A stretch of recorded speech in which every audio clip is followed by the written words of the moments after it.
जय जय श्री राधे। सब वैष्णवों को जय श्री कृष्ण। श्री वल्लभाधीश की जय हो। Shri Gosai Ji ki jai. Continuing with the story of Ganga by Kshatrani from Mahavan. This is day 86 and Varta 65.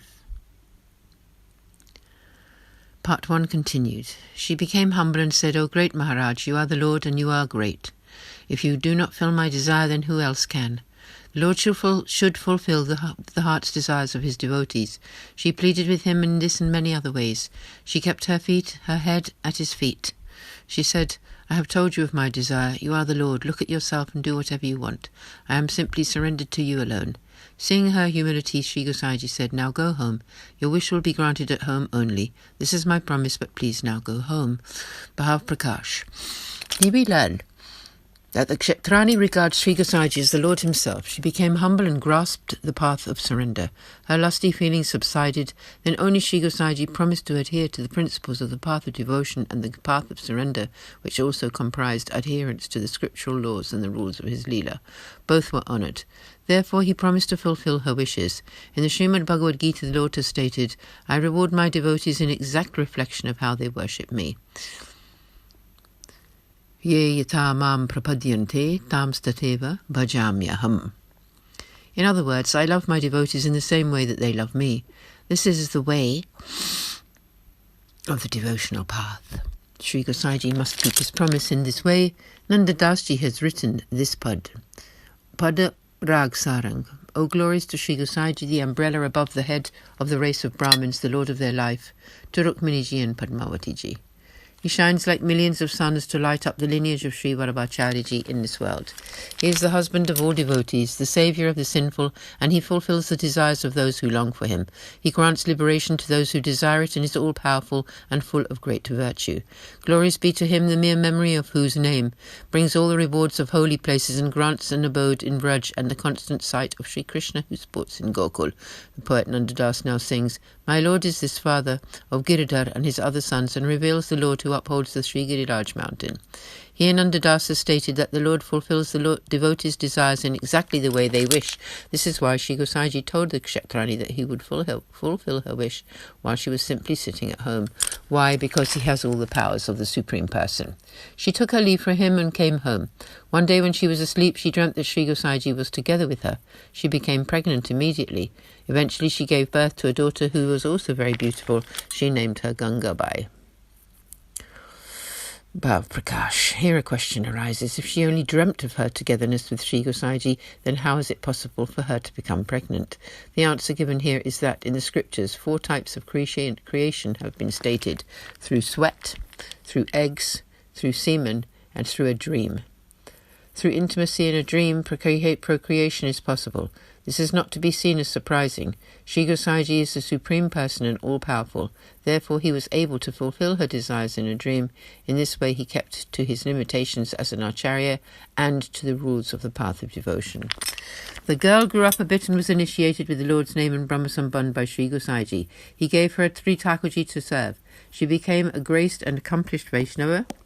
Sometime after, both her parents died and she was alone at home. Every evening, after completing her Sri Thakurji Seva, she would walk to Gokul to see Shri Gosai Ji.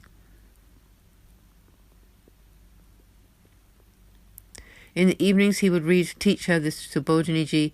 After the readings she would compose and sing songs on that very same subject matter to Shri Gosai Ji. He was very pleased by these compositions. She would then sleep the night there, and in the morning, having bathed in Sri Yamuna Ji, having bowed to Shri Gosai Ji, having served him, having had the holy sight of Sri Thakurji, and having greeted all the Vaishnavas there with the Lord's name, she would come back to Mahavan. Then she would wake the Lord, offer him his breakfast, dress and adorn him, and then start her cooking. After that she would make the lunchtime offerings, accept back the prasad, perform Rajbhog Arati, and settle the Lord down for his afternoon's rest. Then she would call the Vaishnavas and feed them with Mahaprasad. She did this every day. If on any day she found no Vaishnavas to feed, she herself would fast. Gangabai wrote many pads under the pen name of Sri Vittal Giridharan. She had personal contact with her Sri Thakurji and with Sri Govardhanaji. They spoke to her, asked her whatever they wanted, and ate in front of her, etc. Sri Gosaiji, his children and his daughters and daughter-in-laws all had the utmost respect for her. Bhav Prakash. Ganga Bai lived on this earth for about 100 years and 5 years.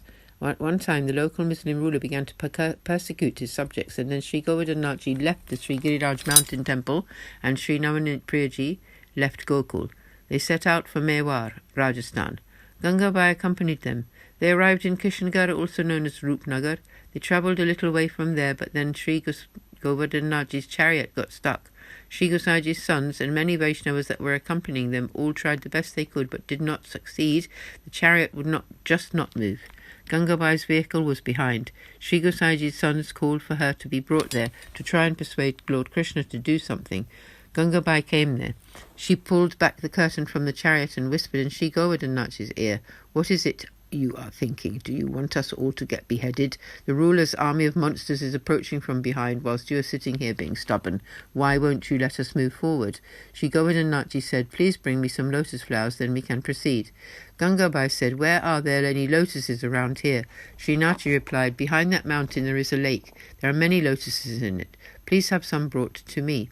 Gangabai explained to Sri Gosaiji's sons that Srinathi was insisting on having some lotus flowers and that the chariot could only proceed after he got them. Behind that mountain there is a lake. They sent 2 Vrajavasis to go and fetch some lotuses from there. They did bring the lotuses from Pushkar Lake and gave them to Gangabai.